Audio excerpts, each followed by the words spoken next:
Shalom saudara-saudariku, para pencinta insani yang dikasihi Tuhan. Selamat berjumpa kembali melalui program Renungan Rohani Insani. Inspirasi Sabda Allah hari ini, Selasa 12 Januari 2021, bersama Pastor Agustinus Semporak Tangkeliku.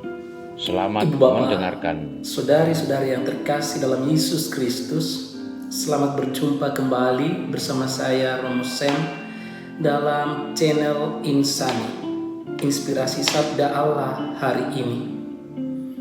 Edisi Selasa 12 Januari tahun 2021. Sebelum kita mendengarkan dan merenungkan sabda Tuhan, mari terlebih dahulu kita mengawalinya dengan tanda kemenangan Kristus. Dalam nama Bapa dan Putra dan Roh Kudus. Amin. Ibu Bapa dan saudara-saudariku yang terkasih, sekarang marilah kita membuka hati kita. Kita bersama-sama mau membaca dan mendengarkan sabda Tuhan. Untuk Injil hari ini diambil dari Injil Markus bab 1 ayat 21b sampai dengan 28. Setelah hari Sabat mulai, Yesus segera masuk ke dalam rumah ibadat dan mengajar. Mereka takjub mendengar pengajarannya, sebab ia mengajar mereka sebagai orang yang berkuasa, tidak seperti ahli-ahli Taurat. Pada waktu itu, di dalam rumah ibadat itu, ada seorang yang kerasukan roh jahat. Orang itu berteriak, "Apa urusanmu dengan kami, hai Yesus orang Nazaret? Engkau datang hendak membinasakan kami. Aku tahu siapa engkau, yang kudus dari Allah." Tetapi Yesus menghardiknya, katanya, "Diam, keluarlah daripadanya." Roh jahat itu menggoncang-goncang orang itu, dan sambil menjerit dengan suara nyaring ia keluar daripadanya. Mereka semua takjub, sehingga mereka memperbincangkannya, katanya, "Apa ini? Suatu ajaran baru." Ia berkata dengan kuasa. Roh-roh jahat pun diperintahnya, dan mereka taat kepadanya. Lalu tersebarlah dengan cepat kabar tentang dia ke seluruh penjuru di seluruh Galilea. Demikianlah sabda Tuhan. Ibu Bapa dan saudara-saudariku yang terkasih, rasa takjub, rasa kagum pada seseorang atau pada hal-hal yang menarik atau pada peristiwa-peristiwa yang luar biasa atau pada bacaan-bacaan, itu merupakan hal yang sering terjadi dalam kehidupan kita. Di dalam kehidupan menggereja, banyak orang yang tertarik, kagum dengan khotbah-khotbah yang disampaikan menarik oleh pembicara-pembicara ataupun khotbah-khotbah yang menarik pula. Tidak masalah kita mengagumi dan takjub pada khotbah itu. Tetapi sangat disayangkan kalau kita berhenti pada rasa kagum, rasa tertarik dan rasa takjub pada khotbah atau sabda Tuhan yang disampaikan dengan gaya retorika yang cukup menarik. Mengapa saya katakan sangat disayangkan? Karena inti daripada khotbah itu adalah pesan firman yang mau disampaikan. Khotbah ataupun homili itu menjelaskan firman Tuhan, pesan sabda Tuhan yang mau disampaikan. Maka yang terpenting bagi kita adalah bukan berhenti pada ketertarikan, rasa kagum, takjub pada khotbah yang menarik, tetapi yang terpenting adalah tindakan lebih lanjut dari diri kita, dari dalam diri kita untuk melaksanakan pesan Tuhan, melaksanakan firman Tuhan yang disampaikan melalui khotbah atau renungan-renungan. Hari ini kita mendengarkan bagaimana orang-orang dalam rumah ibadat itu takjub dan kagum dengan perkataan Yesus. Mereka takjub karena Yesus mengajar dan berkata-kata dengan kuasa. Tetapi mereka hanya berhenti pada rasa takjub dan rasa kagum dan tidak sampai pada tindakan untuk melaksanakan apa yang diajarkan oleh Yesus.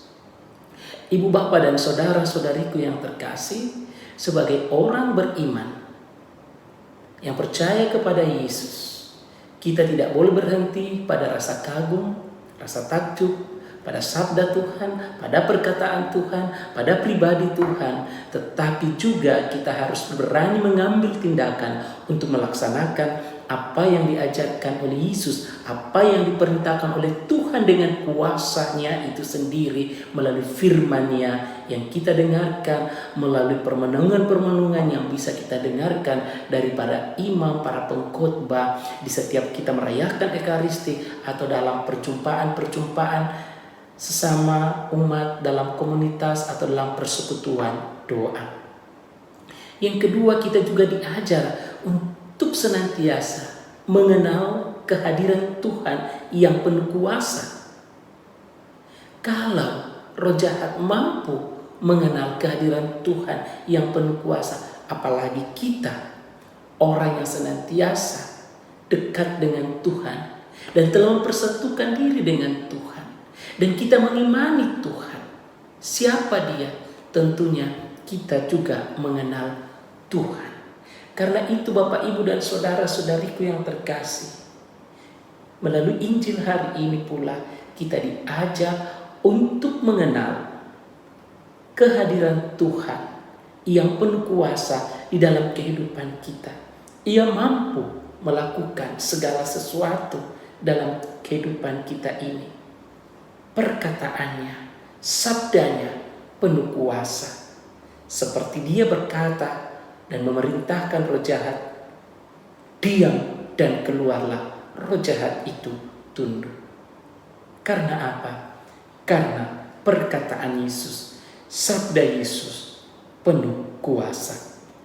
Semoga kita semua semakin hari menyadari kehadiran Tuhan yang penuh kuasa. Kita menghayati sabdanya, kita melaksanakan sabdanya yang penuh kuasa, sehingga kita pun boleh dibersihkan, kita dijauhkan dari kuasa-kuasa kejahatan. Roh Kudus menyertai kita semua. Amin. Bapak dan saudara-saudariku yang terkasih, setelah kita mendengarkan dan merenungkan sabda Tuhan, mari kita mengakhiri permenungan kita pada hari ini dengan doa dan mohon berkat Tuhan. Marilah berdoa dalam nama Bapa dan Putra dan Roh Kudus. Amin. Allah Bapa yang penuh kuasa, kami bersyukur dan berterima kasih atas sabda-Mu yang boleh kami renungkan pada hari ini. Semoga dari hari ke hari kami senantiasa menyadari dan mengenal kehadiran-Mu di tengah-tengah kami, bahwa Engkaulah Allah yang penuh kuasa, sabda-Mu penuh kuasa, dan sabda-Mu itulah yang melindungi kami dan menguatkan kami.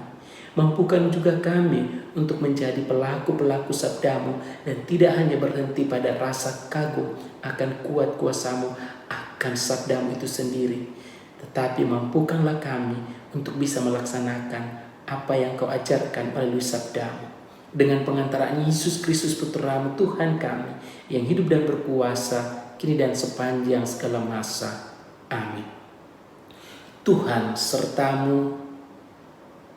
Semoga kita sekalian, semua orang yang kita doakan, segenap anggota keluarga kita, seluruh pekerjaan, usaha dan karya kita, cita-cita dan perjuangan kita diberkati, dilindungi dan dirahmati oleh Allah yang Maha Kuasa, Bapa dan Putra dan Roh Kudus. Amin. Ibu, Bapa, dan saudara-saudariku yang terkasih, kita selalu tetap menjaga kesehatan kita, tetap melaksanakan protokol kesehatan dengan memakai masker, mencuci tangan, menjaga jarak, dan menghindari kerumunan. Salam sehat, Tuhan memberkati. Terima kasih saudara-saudariku yang telah mendengarkan Sabda Allah. Saya, Pastor Marcel Lolotandung, mengucapkan berlimpah terima kasih kepada Pastor Agustinus Semporak. Semoga Pastor senantiasa diberkati Tuhan dalam setiap aktivitas dan pelayanannya. Amin.